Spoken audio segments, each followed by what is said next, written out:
ଏନ୍ଜିଟିର ଛାଟ ବାଜିବା ପରେ ନିଶାନ ମିଟେଇବାରେ ବ୍ୟସ୍ତ ପ୍ରଶାସନ। କଟକ ଜିଲ୍ଲା କଣ୍ଟାପଡ଼ା ବ୍ଲକ ବଳଦା ବାଲିଘାଟକୁ ନେଇ ଦୀର୍ଘ ବର୍ଷ ହେବ ମାଳମାଳ ଅଭିଯୋଗ ପରେ ବି ପ୍ରଶାସନ ଶୁଣୁନଥିଲେ। ଏବେ ଏନ୍ଜିଟିର ଛାଟ ବାଜିବା ପରେ ତରବରିଆ ଭାବରେ ନିଶାନ ମିଟେଇବାରେ ବ୍ୟସ୍ତ ପ୍ରଶାସନ।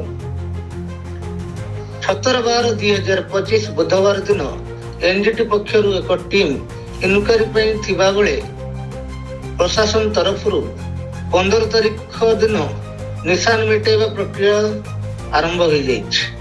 ଏନେଇ ଅଞ୍ଚଳରେ ଚର୍ଚ୍ଚା ଜୋର ଧରିଛି। ଜୀବନ ପାତ୍ର ଘର ବ୍ରାହ୍ମଣବାଡ଼ି ଇଏ ତହସିଲଦାର ଆସିଥିଲେ ବିଗତ ଦିନରେ 1.5 ବର୍ଷ ହେଲାଣି ଘାଟ ଚାଲିଥିଲା। ଘାଟର ଆକ୍ଚୁଆଲି ରାସ୍ତା ହେଉଛି ସେପଟେ ବଳଦା ନଇଲ, ଆପଣ ଦେଖିପାରିବେ ସେପଟେ ବୋର୍ଡ଼ରେ ବି ମଧ୍ୟ ଲେଖା ହେଇଛି ବଳଦା ନଇଲ, ଏଇଟା ହେଉଛି ସୁଦୁସାଇଲ ମୁହଁ। କିନ୍ତୁ ସେମାନେ ଜୋର ଜବରଦସ୍ତ ଭାବରେ ଏପଟରେ ଘାଟ ଚଲାଉଥିଲେ।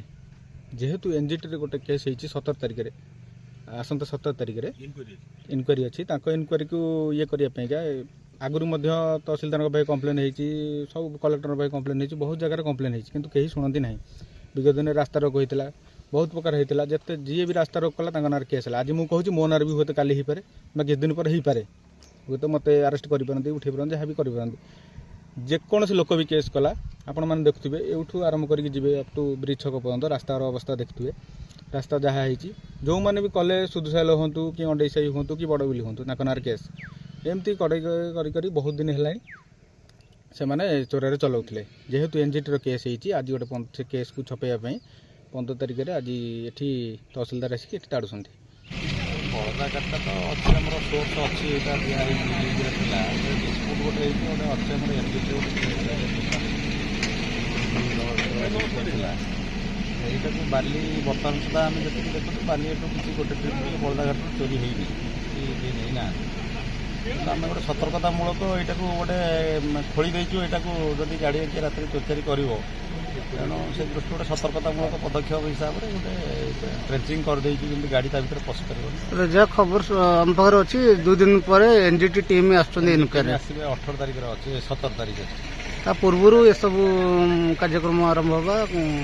ଏନ୍ଜିଟି ତ ଆସିବ, ତାଙ୍କର ଏନ୍ଜିଟିରେ ଯାହା ତା ସହିତ କେସ୍ ହେଇଛି, କେସ୍ରେ ଯାହା ତାଙ୍କର ଇଏ ହେବ। କାହିଁକିନା ବିଗତ ଦିନରେ ଯାହା ଆମେ ଖବର ପ୍ରସାରଣ କରୁଛୁ ଯେ ରାସ୍ତାଘାଟ ବଳଦା ଘାଟ ପାଇଁ ବିଭିନ୍ନ ନାଇଁ ନଥିବା ଅସୁବିଧାର ସମ୍ମୁଖୀନ ହୋଇଥିଲେ।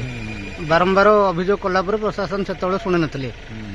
ବର୍ତ୍ତମାନ ଏ ଯେଉଁ ଏନ୍ଜିଟି ଟିମ୍ ଆସିବା ପାଇଁ ଏସବୁ ଚାଲିନି। ନାଇଁ, ଏନ୍ଜିଟି ଟିମ୍ ସାଙ୍ଗେ ସମ୍ପର୍କ ହେଇଛି ନା, ଆମର ଗୋଟେ ସତର୍କତାମୂଳକ ଆମର ମାଇନିଂ ତହସିଲ ଆମର ଯେଉଁ ଜଏଣ୍ଟ ମିଟିଂ ଯେତେବେଳେ କରାଯାଏ, ତେଣୁ କେଉଁ ଜାଗାରୁ ଯେଉଁ ସୋର୍ସ ଗୁଡ଼ାକରୁ ଚୋରି କରି ଯାଏ, ଯେଉଁଗୁଡ଼ା ସୋର୍ସ ବର୍ତ୍ତମାନ ନେଇ ନାହାନ୍ତି କିମ୍ବା ଚାଲିନି, ସେଇ ଜାଗାରେ ଆମର ତାକୁ ସତର୍କତାମୂଳକ ହିସାବରେ ବନ୍ଦ କରାହେବ।